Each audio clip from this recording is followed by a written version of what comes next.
Greenland. Would you like me to say a few words of Greenland? I was going to leave it out of the speech, but I think I would have been reviewed very negatively. I have tremendous respect for both the people of Greenland and the people of Denmark, tremendous respect. But every NATO ally has an obligation to be able to defend their own territory. And the fact is, no nation or group of nations is in any position to be able to secure Greenland other than the United States.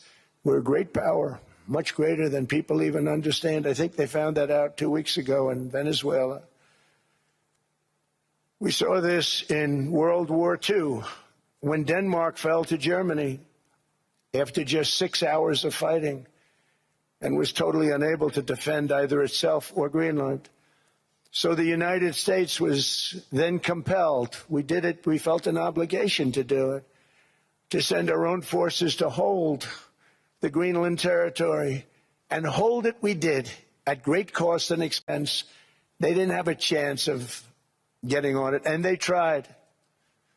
Denmark knows that. We literally set up bases on Greenland for Denmark.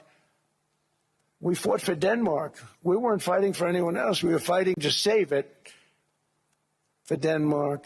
Big, beautiful piece of ice. It's hard to call it land. It's a big piece of ice. But we saved Greenland and successfully prevented our enemies from gaining a foothold in our hemisphere. So we did it for ourselves also. And then after the war, which we won it big. Without us, right now you'd all be speaking German and a little Japanese, perhaps.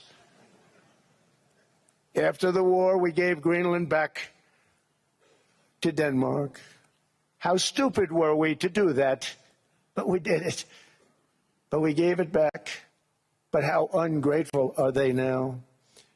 So now our country and the world face much greater risks than it did ever before because of missiles, because of nuclear, because of weapons of warfare that I can't even talk about. 2 weeks ago, they saw weapons that nobody ever heard of. They weren't able to fire one shot at us. They said, what happened? Everything was discombobulated. They said, we've got them in our sights. Press the trigger, and nothing happened. No anti-aircraft missiles went up. There was one that went up about 30 feet and crashed down right next to the people that sent it. They said, what the hell is going on? Those defensive systems were made by Russia and by China. So they're going to go back to the drawing boards, I guess. Greenland is a vast, almost entirely uninhabited and undeveloped territory. It's sitting undefended in a key strategic location between the United States, Russia, and China. That's exactly where it is, right smack in the middle.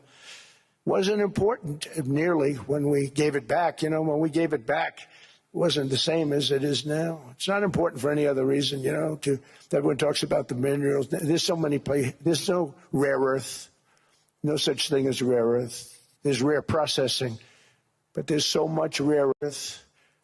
And to get to this rare earth, you got to go through hundreds of feet of ice. That's not the reason we need it. We need it for strategic national security and international security. This enormous unsecured island is actually part of North America, on the northern frontier of the Western Hemisphere. That's our territory. It is therefore a core national security interest of the United States of America. And in fact, it's been our policy for hundreds of years to prevent outside threats from entering our hemisphere, and we've done it very successfully. We've never been stronger than we are now. That's why American presidents have sought to purchase Greenland for nearly 2 centuries. You know, for 2 centuries they've been trying to do it. They should have kept it after World War II, but they had a different president. That's all right. People think differently. Much more necessary now than it was at that time, however. In 2019, Denmark said that they would spend over $200 million to strengthen Greenland's defenses. But as you know, they spent less than 1% of that amount. 1%. There's no sign of Denmark there. And I say that with great respect for Denmark, whose people I love, whose leaders are very good.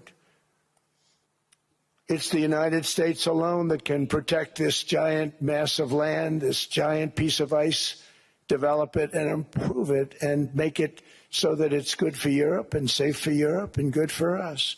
And that's the reason I'm seeking immediate negotiations to once again discuss the acquisition of Greenland by the United States, just as we have acquired many other territories throughout our history, as many of the European nations have. They've acquired. There's nothing wrong with it.